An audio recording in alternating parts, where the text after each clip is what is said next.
पहर उठ और दुआ कर और उसके हजूर दुआ कर। लिखा था कि उसके हजूर जो है वो दुआ कर। उठ रात को पहरों के शुरू में फरियाद कर। खुदावंद के हजूर अपना दिल पानी की मानिद हंडेल दे। अब पानी की मानिद कैसे हंडेले हम? दिल किस तरह हम ढेल सकते हैं? यहां दिल अंडेलने से मुराद ये है कि जिस तरह पानी बर्तनों में डालकर उस बर्तन को धोते हैं ताकि उसके अंदर के जर्म्स, उसके अंदर के जरासीम, उसके अंदर की चिकनाहट या बीमारी है, तो वो पानी हंडेलने के साथ जब हम फेंकते हैं तो वो सब कुछ बाहर आ जाता है जो छुपा होता है। हम कई दफा कहते हैं ये बर्तन, ये गिलास अंगाल के देना। अंगालने से मतलब ये है अंडेल कर देना, खाली कर देना।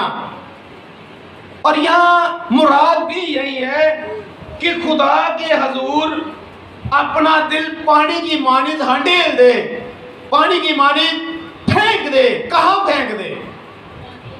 खुदा की हजूरी में रहकर, खुदावंद के हजूर रहकर अपना दिल पानी की तरह हंडेल। दिल के अंदर बड़ा कुछ छुपा होता है, हम बता नहीं सकते। दिल के अंदर खुदा जानता है कि मेरे दिल के अंदर क्या है या आपके दिल के अंदर क्या है। खुदा के पास ये इख्तियार और उसकी कुदरत है, इसलिए उसके कलाम मुकद्दस में बयान है। और ये तब की बात है जब उन लोगों को सजा मिलने का ऐलान किया गया था।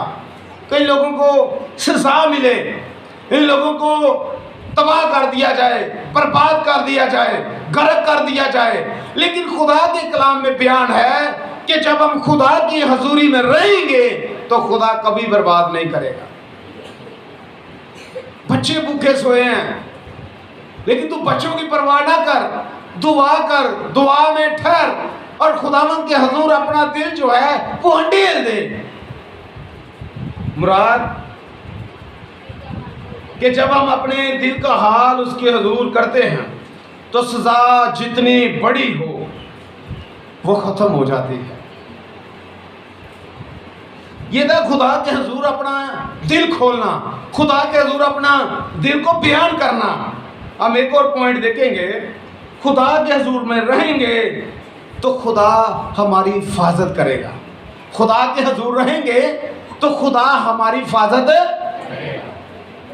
करेगा। तो देखिए ज़बूर 61वां बाब और उसकी 4थी आयत से लेकर 8वीं आयत तक देखिए। मैं हमेशा तेरे खेमा में रहूंगा। अब ये देखें, हमेशा तेरे खेमा में रहूंगा। खेमा से मुराद तेरे घर में रहूंगा, तेरी पनाह में रहूंगा। तेरा खेमा जहां गिरफ्त तेरी हो, जहां तेरा कैप्चर हो, जहां तू अब मौजूद है, मैं तेरी पनाह में, तेरे खेमा में रहूंगा। मैं तेरे परों के साया में पनाह लूंगा। क्योंकि खुदावंद तूने मेरी मिन्नतें कबूल की हैं। तूने मुझे उन लोगों की सी मिरास बख्शी है, तूने मुझे उन लोगों की सी मिरास बख्शी है जो तेरे नाम से डरते हैं, जो तेरे नाम से डरते हैं। तू बादशाह की उम्र दराज करेगा। तू बादशाह की उम्र दराज। अब ये देखें, डरने की बात आ गई है। और खुदा से बंदा तब डरता है जब उसकी हजूरी में रहे, जब खुदा के हजूर रहे, मिन्नत करता रहे, दुआ करे, डरता रहे। नहीं, मैं ऐसा काम नहीं करूंगा कि खुदा के लोग रिंज हो जाएं, खुदा के लोग नाराज हो जाएं, मेरे लोग नाराज हो जाएं, मेरा खुदा मुझसे नाराज हो जाए। मैं खुदा से डरता हूं। और एक और बात की गई है, और तूने वो मुझे बख्शी है मिरास में से। मिरास बरकत आ रही है, पैसा नहीं आ रहा, दौलत नहीं आ रही, बरकत आ रही है। वो दाऊद कह रहा है कि खुदा मैं तेरे खेमा में हूं, तूने मुझे वो मिरास बख्शी है। जी, उसकी उम्र बहुत सी पुश्तों के बराबर होगी। ये है मिरास, उसकी उम्र बहुत सी पुश्तों के बराबर। 2 पुश्तें जी लें, 3 पुश्तें जी लें तो बहुत सी पुश्तों के बराबर ही उम्र जो है बहुत बड़ी होगी। खुदा बरकत बख्शता है जब हम खुदा की हजूरी में रहते हैं। वो खुदा के हजूर हमेशा कायम रहेगा। तो शफकत और सच्चाई को उसके लिए मुहैया कर। मैं हमेशा तेरी मदद सराही करूंगा। यूं मैं हमेशा तेरी मदद सराही करूंगा, ताकि रोजाना अपनी मिन्नतें पूरी करूं। ताकि रोजाना अपनी दरख्वास्त से मिन्नतें, इल्तिजा, एप्लीकेशन जो मैं देता हूं उसके अंदर जितनी डिमांड लिखी है मैं पूरी करूं। हमारे 20-20 साल लग जाते हैं, हमारी दरख्वास्तें पूरी नहीं होती। किस वजह से? हम उसकी हजूरी में नहीं आते, उसके अंडर में नहीं आते, उसकी ग्राउंड में नहीं आते। तो जब हम उसकी ग्राउंड में आएंगे, उसके अंडर आ जाएंगे, तो फिर हमारी मुरादें पूरी करेगा, तो हम कई पुश्तों तक हम कायम रहेंगे। खुदा की हजूरी के कितने फ़ायदे हैं? जब हम खुदा की हजूरी में रहेंगे तो खुदा हमें अपनी पनाह में भी रखेगा, खुदा हमें ब्लेस भी करेगा, खुदा हमें बरकत भी बख्शेगा। आप देखें कि आप एक अच्छा मोबाइल लेते हैं और मोबाइल के ऊपर आप उसका कवर जो है वो चढ़वाते हैं कि ताकि इसका जो पैनल है, जो शीशा है, टूट ना जाए। ये किसी ना किसी दिन फिर भी टूट जाता है, किसी ना किसी दिन पैनल ख़राब हो जाता है। लेकिन जब हम खुदा के पहुंच में आ जाते हैं, खुदा के पहुंच में आ जाते हैं, उसके खेमा में आ जाते हैं, उसकी गिरफ्त में आ जाते हैं, उसके खेमे में मौजूद रहते हैं, तो फिर वो हमारी हिफाजत करता है। फिर आप कहेंगे चैलेंज के साथ 23 ज़बूर में, खुदावंद मेरा छुपान है। आगे की इसका मतलब है किसी चीज़ की कमी नहीं होगी। जब हम उसके शेपर्ड में, उसकी निगहबानी में रहेंगे, उसकी पनाह में रहेंगे, तो मैं किसी चीज़ की कमी नहीं होगी। और ये सारा बेनिफिट कैसे आएगा? खुदा की हजूरी में रहकर।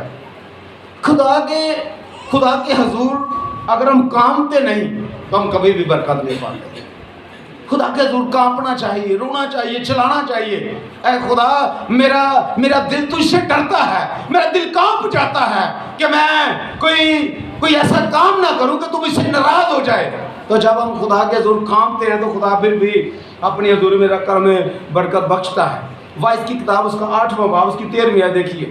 लेकिन गुनाहगार का भला कभी ना होगा, लेकिन गुनाहगार का भला कभी ना होगा, और ना वो अपने दिलों को साया की तरह बढ़ाएगा।